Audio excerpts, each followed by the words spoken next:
Yo les gars, c'est Pyro, comment ça va? Moi ça va plutôt pas mal, on se retrouve pour le nouveau commentaire. Donc ce commentaire m'a été proposé encore une fois par Hitmanades. C'est quel est le meilleur Call of pour jouer à Knife. Je présente la game vite fait, donc comme vous avez vu j'ai oublié de rec au début de la game, donc vous avez raté une mort et une diff. C'est un 32-18 sur Octane, il y a une 5 filles dans la game, voilà tout simplement. Donc comparatif, on va y aller chronologiquement, c'est-à-dire on va commencer par MW2, code 4 c'est pas la peine parce qu'il y avait encore pas le couteau de lancer. Donc comme je viens de le dire, MW2, on a eu le couteau de lancer qui est apparu, donc qui a permis de commencer à faire apparaître le Across the Map et le Bankshot, même si c'était très peu joué je pense. Donc voilà. Actuellement on a principalement le problème des hackers qui permet pas forcément de pouvoir jouer comme on veut. On avait un seul tomahawk, on a toujours un seul couteau de lancer. Le jeu est super lent et la feed est limitée à 4 noms. Donc c'est à dire qu'on a un temps lent, c'est à dire que votre kill va rester super longtemps. Mais il n'y a que 4 noms qui peuvent s'afficher, donc maximum quad feed, on peut pas mettre la 5OS. Voilà. Black Ops 1, même problème, on est touché par les hackers malheureusement. On a l'apparition du couteau balistique et également du mode caillou et bâton. Donc mode caillou et bâton, c'était un peu le bordel des knifers. Au début je parle. C'était vraiment un mode, voilà, vous aviez votre couteau balistique, votre arbalète, votre tomahawk. Et c'était assez facile de feed là-dessus et de faire des bonnes games. On a sur... j'ai parlé de Black Ops 2, pardon, c'est Black Ops 1 évidemment. Donc on a la domination qui a permis vraiment de commencer à faire du gros clip et la feed qui est assez lente sur laquelle on pouvait commencer à mettre de la 5OS. Comme on l'a vu sur mon dernier top 3 avec Mario. MW3, donc malheureusement j'y ai pas joué, mais MW3 on a eu l'apparition du mode de jeu qui tout double. Donc c'est pareil, vous avez votre bite et votre couteau et vous vous démerdez. Il y a eu beaucoup de gens qui ont mis des feeds sur ce mode de jeu. Même si apparemment il n'y a pas vraiment de mérite à mettre des feeds en kit ou double, moi je sais pas. Comme je vous dis, je connais pas du tout MW3. Je l'ai, mais j'y ai joué, je dois être niveau 20, c'est tout. Voilà quoi.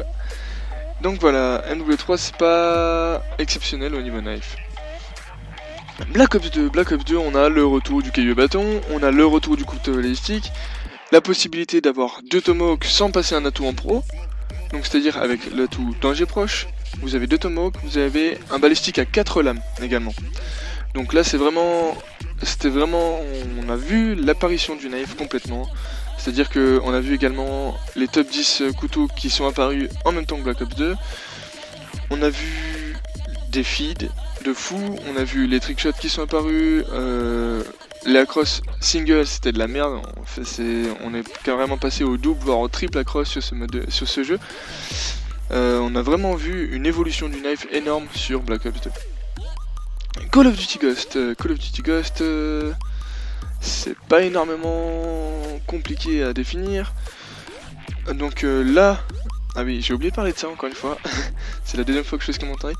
Donc j'ai oublié de parler de ça. Le mode studio, donc qui était vraiment important. Donc sur MW2 on l'avait pas, le mode studio. Il est apparu sur Black Ops 1. Donc là ça a permis de sauvegarder ses clips et tout ça. MW3 pareil, un mode studio.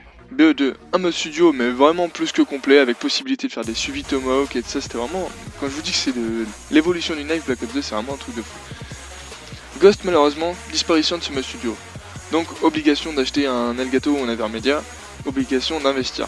Donc t'achètes ton jeu à 80 balles, et en plus tu dois racheter un ustensile à 80 balles minimum également. Donc Ghost c'était particulier. Mais en revanche sur Ghost, donc on a eu la zone de largage, le retour de la zone de largage qui était déjà sur la MW3. On a eu l'apparition des Hello Scouts, donc ça c'est vraiment un truc de fou pour les knifers, c'est encore un clip en plus, une façon d'entrer des clips de plus. On a eu le mastodonte fou, donc pareil, t'habites ton couteau et tu cours sur toute la map contre des gens qui ont des armes cette fois, non pas contre des gens qui ont leur bite et leur couteau aussi. On a eu le score streak spécial Michael Myers sur la map Fog, donc ça c'est vraiment pour vous dire que le knife évolue, puisque on consacre 2 score streaks uniquement pour le knife. Bon, le Hello Scout, il y a le snipe aussi, alors que Mastofu et Michael Myers c'est vraiment uniquement pour le knife pur et dur. Donc on va finir par Advanced Warfare, donc ce jeu récemment sorti, il y a maintenant 6 mois environ, non, 5 mois pardon. Donc voilà, Advanced Warfare, on a l'apparition du Spike Drone. Le Spike Drone donc, qui ne permet plus de bankshotter. Le Spike Drone qui ne se ramasse plus de la même façon, c'est-à-dire qu'on doit le rappeler pour le récupérer. Bon après quand vous faites un kill, il se récupère tout seul. C'est vachement particulier ce Spike Drone. On a PR qui est totalement inutile. Donc ouais, j'en ai pas parlé de ça, mais sur NW2, Black Ops 1, NW3, Black Ops 2, Ghost, on a PR qui permet de récupérer les couteaux de lancer. Sur Advanced Warfare, PR ne permet pas de récupérer les Spike Drones. Les Spike Drones se récupèrent uniquement en les rappelant, ou bien des fois, je sais pas si vous avez remarqué, vous passez sur votre Spike Drone et vous maintenez carré pour le récupérer. Ça m'est déjà arrivé une paire de fois, je savais même pas que c'était possible sur ce jeu. Donc Advanced Warfare, c'est vraiment devenu particulier. On a eu l'apparition du double saut, donc pour les trickshotters knife, enfin knife comme snipe, hein. Mais pour les trickshotters, c'est vraiment devenu un truc de dingue, une dinguerie, comme dirait l'autre. Voilà, Advanced Warfare, c'est vraiment un jeu particulier. Donc moi, ce que je retiens sur ce commentaire, c'est principalement Black Ops 2 et Ghost. Donc c'est vraiment les meilleurs jeux d'après moi qui permettent de s'amuser niveau knife. Donc Black Ops 2, d'une part avec son mode studio et toutes ses apparitions qui ont vraiment fait du bien, du rafraîchissement de fou au knife. Et Ghost parce que on a les développeurs qui ont vraiment investi leur jeu dans le knife. C'est-à-dire que, bon là vous voyez ce gameplay sur Ghost, c'est, je sais pas, on voit que le jeu est fluide, le jeu est fait pour mettre des coups de couteau quoi, parce que si on revient sur un Halo 3 ou Black Ops 1, vous allez cutter, le jeu il va être lent et tout, alors que là, vraiment voilà, on a de la fluidité, on a tout ce qu'il faut, donc c'est, voilà. Donc c'est déjà fini pour ce commentaire, j'espère qu'il vous aura plu. Donc comme je vous l'ai dit, pour moi les meilleurs jeux sont Ghost et Black Ops 2. On verra dans le futur avec Black Ops 3 peut-être. Donc voilà, c'est déjà fini, j'espère que ça vous aura plu. N'hésitez pas à dire dans les commentaires, à commenter, à liker ou à partager. Allez, ciao!